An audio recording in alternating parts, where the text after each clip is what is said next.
This morning, President Trump is tweeting some advice for his colleagues in the Senate. If the GOP health care plan falls through, here's what the president says. If Republican senators are unable to pass what they are working on now, they should immediately repeal and then replace at a later date. Joining me now is Democratic Congressman Ruiz of California. He's also an ER physician. Thank you for being here. Good morning. It's good to be here. So, Congressman, with your hat as a lawmaker, but also with your hat as an ER physician, you're a doctor. What would that mean if there were an immediate repeal without a replace? You know, as you said, I'm an emergency medicine physician, and when my patients come to the emergency department, they care about two things. They ask, one, doc, am I going to be okay? And two, am I going to be able to afford this? I also know that there are no patients that I've ever treated that are happy that they are uninsured when they see me in the emergency department. So what Trumpcare means, both the Senate and the House bill, are 22 or 23 million more people without health insurance.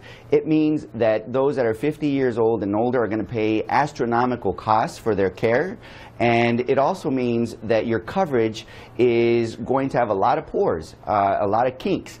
You're not going to be able to get the emergency care coverage, maternity care, the mental health care, and essential benefits. And all these are very concerning because, after all, there are human people.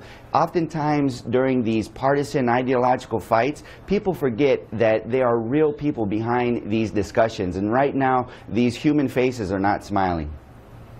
Look, I don't think that, you know, I would hope that lawmakers are not forgetting the human faces behind this. And you do have Senator Rand Paul, who, as you know, has been very opposed to the Senate GOP legislation, who tweeted this morning that he agrees with the president on this strategy. You called the Senate GOP health care bill deadly. You said that this week. So would you prefer, I didn't.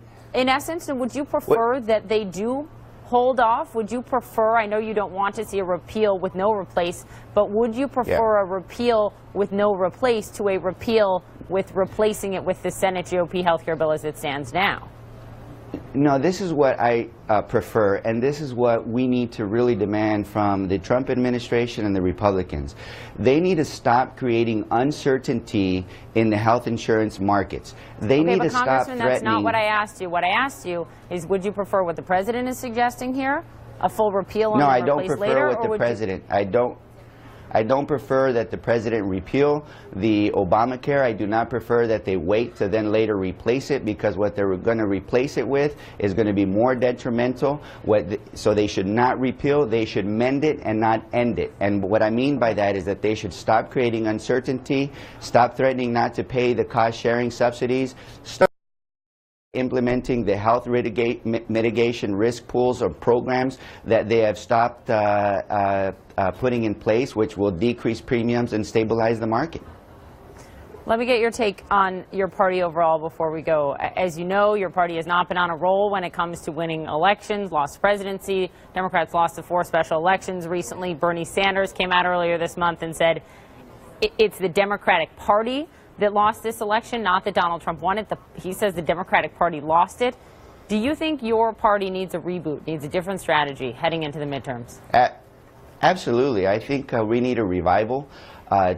We need to really understand and listen to the American people. We need to have connection. When I ran, I told the local Democrats that I am not running for the Democratic Party. I am not even running against the Republican Party. I'm running for the people in my district. And that's what we need to come back to, the essence of who we are, which is to stand up for the American people and really fight for them and their concerns in the workplace. There's concerns in the classroom. There are concerns at home. There are concerns in the physicians' offices, and this is what we need to stand for, because in this debate with healthcare, there are Republican patients, there are Democratic patients, there are Republican and Democratic seniors who are going to lose their potential nursing home care, and that's what we need to fight for. Congressman, thank you very much. As you say, your words, revival, is what you think your party needs right now. Thank you very much.